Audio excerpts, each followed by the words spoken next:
அவங்க என்ன நினைக்கிறாங்கன்னா, விஜய் இந்த கூட்டணிக்கு வந்துட்டா திமுக வீழ்த்தி விடும். அது உண்மைதான்.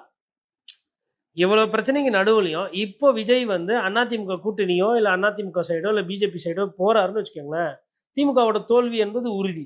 அதுல மாற்று கருத்துலாம் கிடையாது. ஆனா விஜய்க்கு அவ்வளவு அரசியல் புரியாதுல்ல, தெரியாதுல்ல. சர்க்கார் படத்தை தயவு செய்து விஜய்க்கு போட்டு காட்டணும். அண்ணே நம்ம இப்படியெல்லாம் காட்சி நடத்தி தான் அண்ணே நம்ம வந்து பப்ளிக் கிட்ட நல்ல பேர் எடுத்திருக்கோம். இப்போ என்னன்னா ஆஸ்பத்திரிக்கு போய் இதே மாதிரி டயலாக்லாம் எதிர்பார்க்கறாங்க. இல்ல அப்படியான ஒரு சினிமாவினுடைய திரைக்கதையை தான் அவங்க சொல்லிட்டே இருக்காங்க.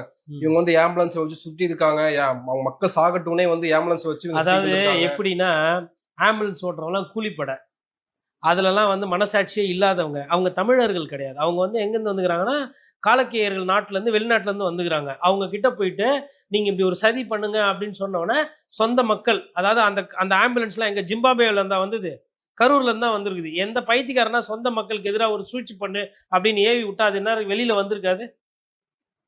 என்னங்க கதை கதையாக சொல்கிறீங்க? கத்தி எத்துன்னு உள்ள கும்பல் போட்டாங்க, செருப்பு தூக்கி வீசுகிற வேறலாம் என்னால் புரிஞ்சிக்க முடியுது. அது சாத்தியம். எதிர்கட்சியிலேருந்து யாருன்னா வந்து செருப்பு தூக்கி வீசியிருக்கலாம், ரைட்டா? திமுக காரனை கூட செருப்பு தூக்கி வீசியிருக்கலாம், ஒரு குற்றச்சாட்டுக்கு ஓகே வச்சுக்கலாம். கத்தியத்துன்னு வந்து வச்சாங்க, அடிச்சாங்க, கற்களை வீசினாங்க. ஒரு கதை. இது படம் இல்லை சார், இது வந்து சம்பவம். நீங்க கத்தியத்துன்னு வந்தாங்க, கற்கள் வீசினாங்கன்னா கற்கள் அங்க இருந்திருக்கணும்.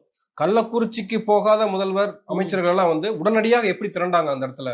ஆமாங்க, கள்ளக்குறிச்சிக்கு போக முடியாதுங்க. கள்ளசாராய சாவு ஊரே கழுவி கழுவி ஊத்திந்தது திமுகவை. அப்ப எப்படி போக முடியும் முதலமைச்சர்? அவர் என்ன முதலமைச்சர் ஒண்டி தானா? அவர் அரசியல்வாதி இல்லையா?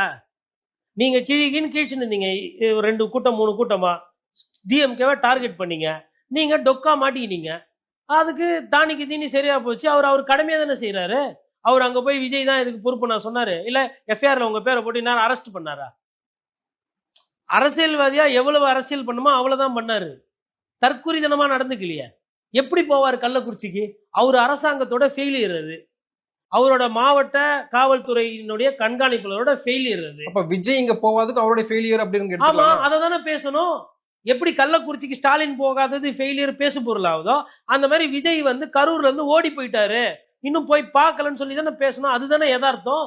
அந்த யதார்த்தத்தை பேசாம அண்ணன் பாவம், அண்ணன் யாருன்னா கள்ளக்குறிச்சி சம்பவம் நடந்தப்ப திமுக காரங்க யாருன்னா தலைவர் பாவம் 60 பேர் செத்து போயிட்டாங்க ஆட்சியில, இதுல எப்படின்னா திமுக தலைவர் மீண்டு வரணும், we stand with Stalin, we stand with திமுகன்னு யாருன்னா போட்டாங்களா?